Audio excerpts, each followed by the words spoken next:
La conviction spirituelle, c'est le commencement. Je suis conscient que je suis malade.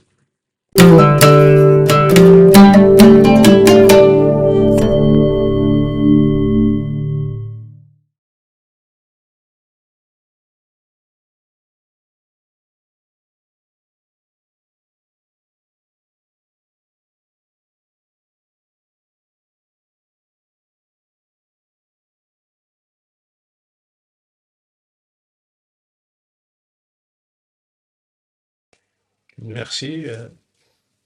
Avant de définir c'est quoi la conviction spirituelle, il faut tout d'abord mentionner une chose très importante, c'est que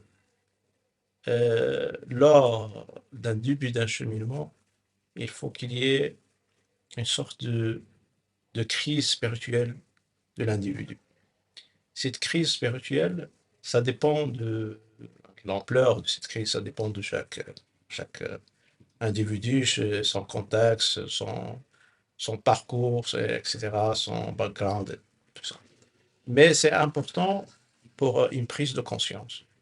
Prise de conscience de quoi?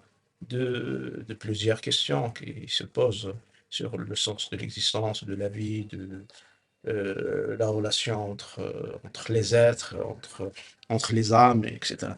Donc, de ce point-là, je crois que la conviction spirituelle se forge. Donc, ça veut dire quoi la conviction spirituelle? C'est une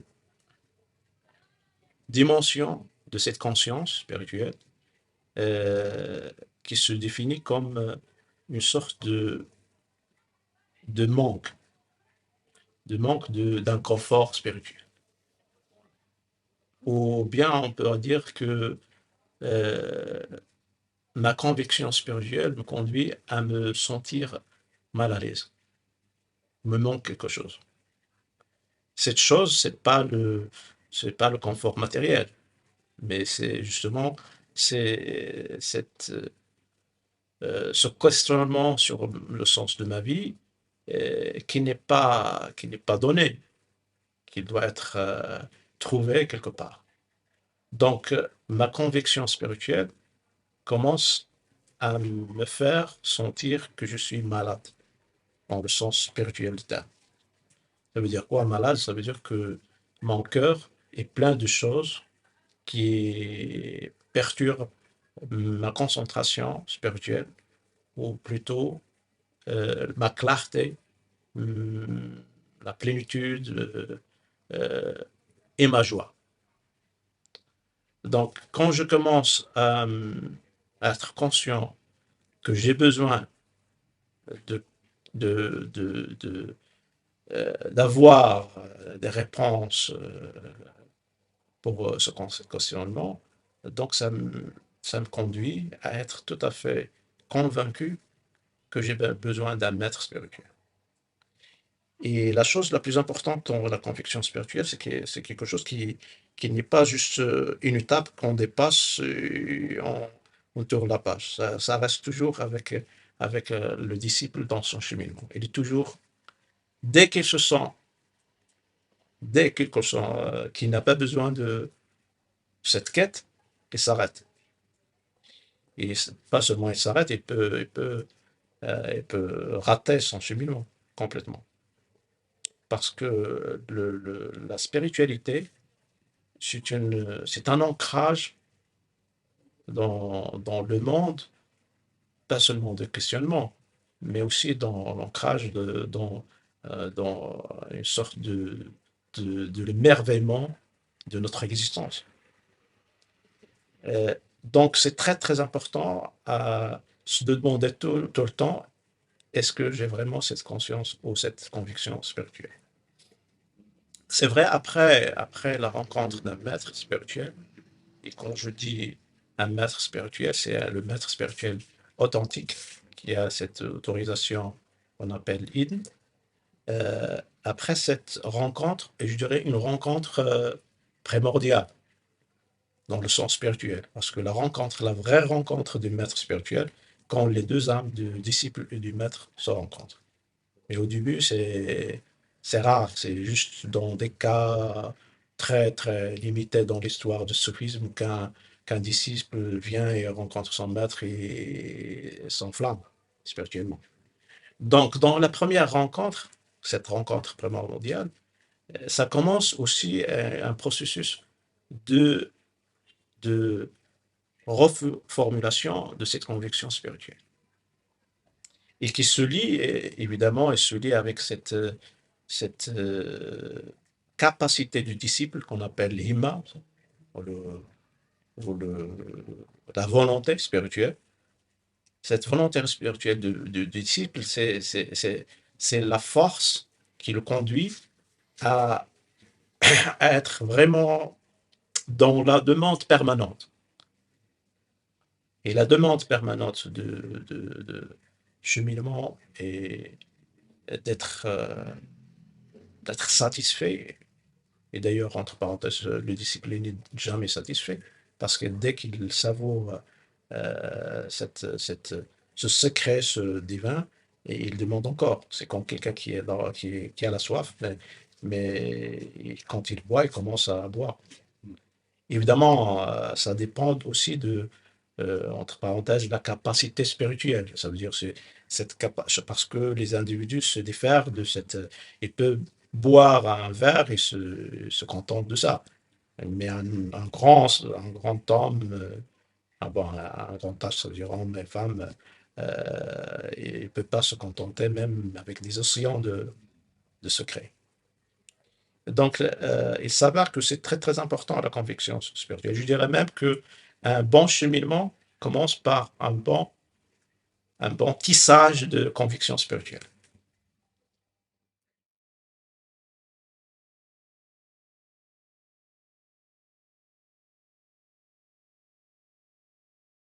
C'est les deux en même temps. Par exemple, prenons un exemple historique de grand érudit Razali.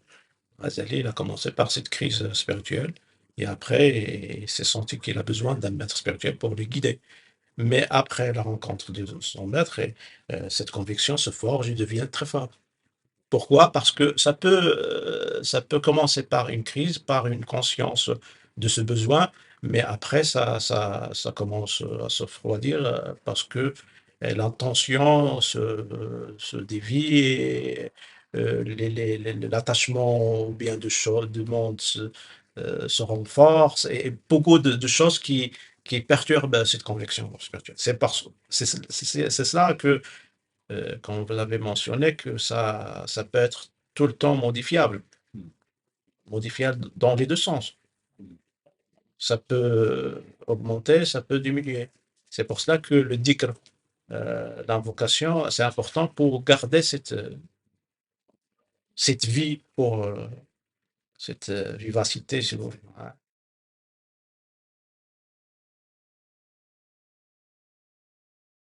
Vous savez, les grands soufis parlaient toujours d'une sorte de méditation. Et méditation, c'est pas dans le vide.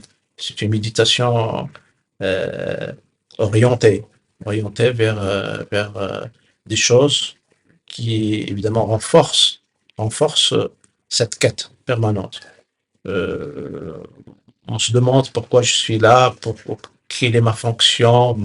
Et c'est, par exemple, c'est un disciple qui a déjà une connaissance parfaite ou complète ou disons les choses importantes de l'islam, et c'est bien qu'il y a tout un système de guidance et de règles qui conduit vers cette vérité.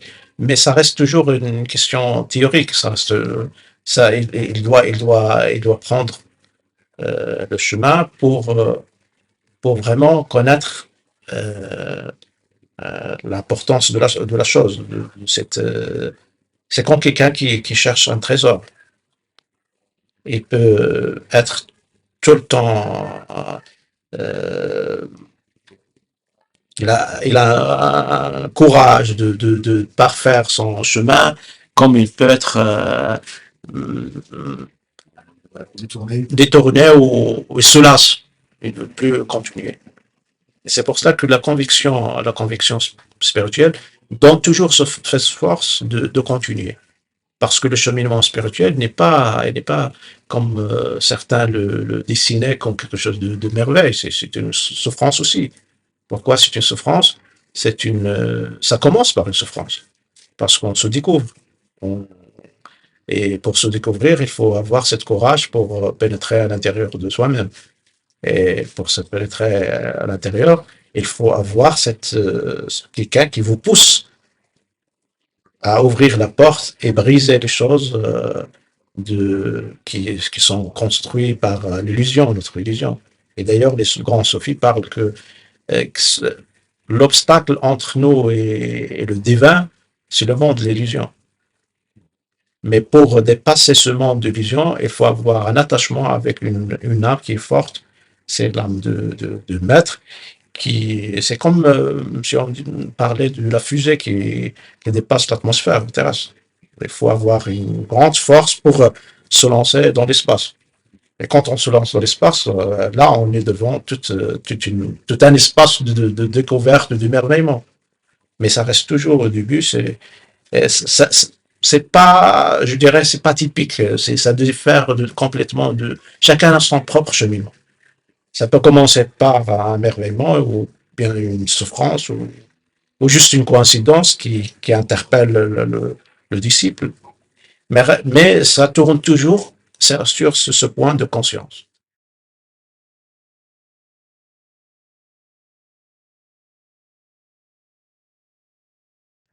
Oui, se découvrir, c'est pas seulement nos défauts, c'est notre essence.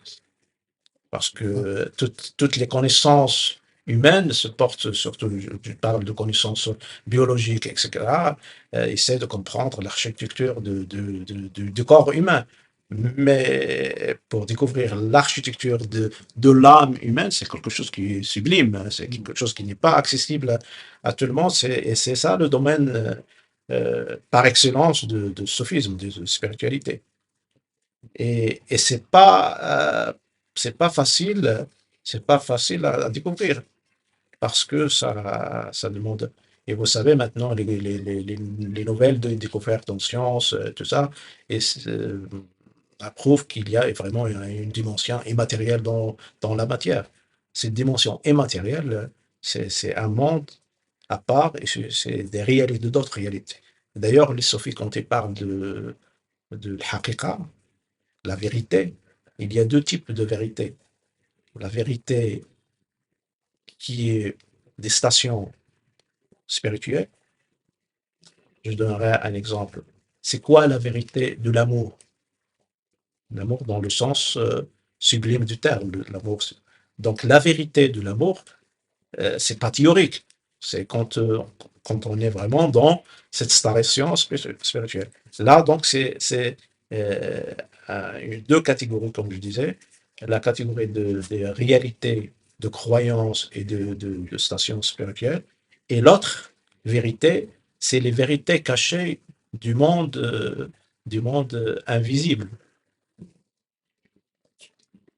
et subtil. Donc, dans le cheminement, en même temps, le disciple découvre les réalités spirituelles et les réalités invisibles. Les réalités invisibles, ils ont un rôle très important. Elles renforcent encore cet attachement pour la quête, parce que dès qu'il ouvre la première porte, il trouve des merveilles, donc il est subjugué, il est émerveillé, donc il essaie comme un enfant qui joue dans un jeu électronique, dans chaque jeu, il y a une configuration qui est différente. Et mais si il reste justement émerveillé par la configuration de ce niveau, et il n'aura pas l'occasion de partir au deuxième niveau. Donc il doit dépasser pour découvrir. Mais ça reste toujours un moyen d'encourager cette quête spirituelle.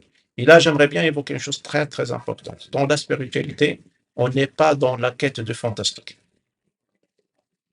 mais on est dans la quête de se construire et de devenir l'homme complet, au parfait. Et l'homme parfait, c'est l'excellence de l'éthique. Et d'ailleurs, si on veut définir la spiritualité, on pourrait dire que c'est la capacité de gérer les droits divins, droits des créatures. Cette harmonie entre les deux, c'est elle qui reflète la réalité spirituelle d'un homme parfait. Donc, se découvrir, ça veut dire aussi savoir ses limites. Et ces limites sont des limites euh, aussi franchissables quand on devient un être lumineux. On n'est plus attaché aux choses futiles. On est conscient de le temps éphémère. On est conscient de choses. Prenons là, juste un petit exemple. Combien de gens qui ont la capacité de savourer un verre d'eau? Pourquoi ils n'arrivent pas à faire ça? Parce qu'il est, en même temps, quand il boit, il est occupé, il est plein, plein de choses qui le perturbent. Hein. Cependant, un homme spirituel, c'est un homme qui vit l'instant spirituel. Bon. Et si on arrive à ce stade-là, on va être émerveillé par toute chose. Et c'est ça la beauté de spiritualité. Et imaginez, c'est pas de l'utopie. Imaginez que tout le monde devient intentionné par le moment spirituel. Il n'y aura pas de conflit, il n'y aura pas de guerre, il n'y aura pas de haine, il n'y aura que cette soif de connaître l'autre. Et d'ailleurs, je suis contre ce que disait Sartre, l'autre c'est l'enfer.